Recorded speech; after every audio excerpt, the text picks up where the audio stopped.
পশ্চিমবঙ্গ মাদ্রাসা শিক্ষা পর্ষদ থেকে তোমাদের যে টেস্ট পেপারটি দিয়েছে তার আজকে ইতিহাসের প্রশ্ন আমরা সমাধান করব। পৃষ্ঠা নাম্বার 348 দেখো, সেকেন্ড সেট। ঠিক আছে, second set.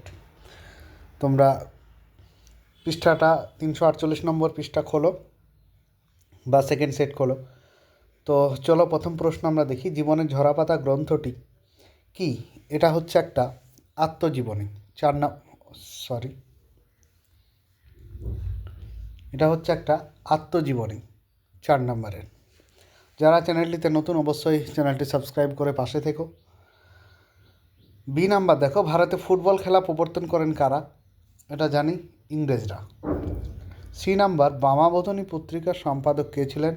Umeshchandra Dutta. 4 number, Nildarpan নাটকের ইংরেজি অনুবাদের প্রকাশক কে ছিলেন? সেটা হচ্ছে রেভারেন্ড জেমস লং। রেভারেন্ড পুরো নাম, ঠিক আছে, এখানে শুধু রেভা দিয়ে ছেড়ে দিয়েছে। কলকাতা বিশ্ববিদ্যালয়ের প্রথম বিএ পরীক্ষা অনুষ্ঠিত হয় কত সালে? 1858 সালে। চলো পরবর্তী প্রশ্ন দেখি, ভারতের প্রথম নীলকর কে? সেটা হচ্ছে লুই বোনার্ড। জি নাম্বার, সুইমুন্ডা নেতৃত্ব দিয়েছিলেন কোন বিদ্রোহে? সেটা হচ্ছে মুন্ডা বিদ্রোহে। এটা কোল বিদ্রোহের হবে, ঠিক আছে, 2। তারপর দেখো, বঙ্গভঙ্গ প্রকাশিকা সভা ছিল বাংলার প্রথম কি? এটা হচ্ছে জমিদারদের সভা, ঠিক আছে। আনন্দমাঠ প্রকাশিত হয় কত সালে? 1882 সালে। বর্তমান ভারত গ্রন্থটি রচনা করেন কে? সেটা হচ্ছে স্বামী বিবেকানন্দ। দিগদর্শন প্রকাশিত হয়েছিল কোথা থেকে? সেটা ছিল শ্রীরামপুর থেকে। যারা চ্যানেলটিতে নতুন অবশ্যই সাবস্ক্রাইব করো, আর হোয়াটসঅ্যাপ গ্রুপে জয়েন হতে চাইলে প্রতিটা ভিডিওর কমেন্ট বক্সে আমি হোয়াটসঅ্যাপ গ্রুপ দিই, তোমরা যে কোনো একটা ভিডিও থেকে জয়েন হয়ে যেতে পারো, ঠিক আছে। আর এখানে সমস্ত গোটা টেস্ট পেপারের সমাধান, মানে আর্টসের ইতিহাস, ভূগোল, ইংরেজি, ঠিক আছে, তারপর বাংলা, এইসবের সাজেশন সহ তোমরা পিডিএফ সলভ পেয়ে যাবে, টেস্ট পেপার সলভ। তোমরা আমার সাথে কন্ট্যাক্ট করো, ঠিক আছে।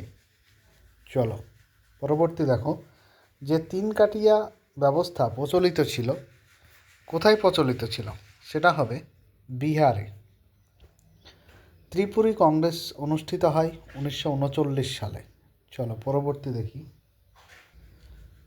তারপরে দেখো বিভাগ ক্ষয়ের, ওয়াহাবি আন্দোলনের প্রকৃত প্রতিষ্ঠাতা কে ছিল? সেটা হচ্ছে সৈয়দ আহমেদ। তোমরা লিখে নাও, সৈয়দ আহমেদ, ঠিক আছে।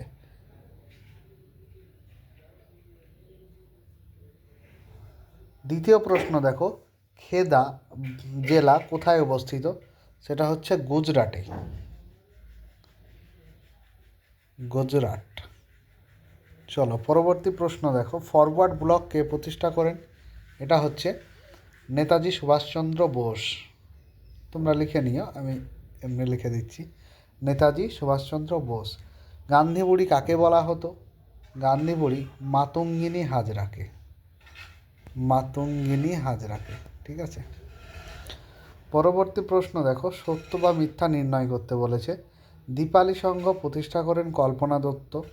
একদমই ভুল, এটা লীলা নাগ হবে, মিথ্যা। ভারতের ক্ষুদ্রতম দেশীয় রাজ্যটি হলো হায়দ্রাবাদ।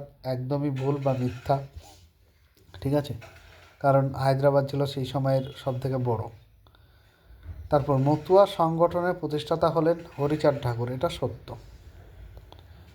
পরবর্তী কোয়েশ্চেন দেখো, মুন্ডা বিদ্রোহ, অর্থাৎ ক আর খ স্তম্ভ মেলাতে হবে। মুন্ডা বিদ্রোহ, এখানে বিরসা মুন্ডা।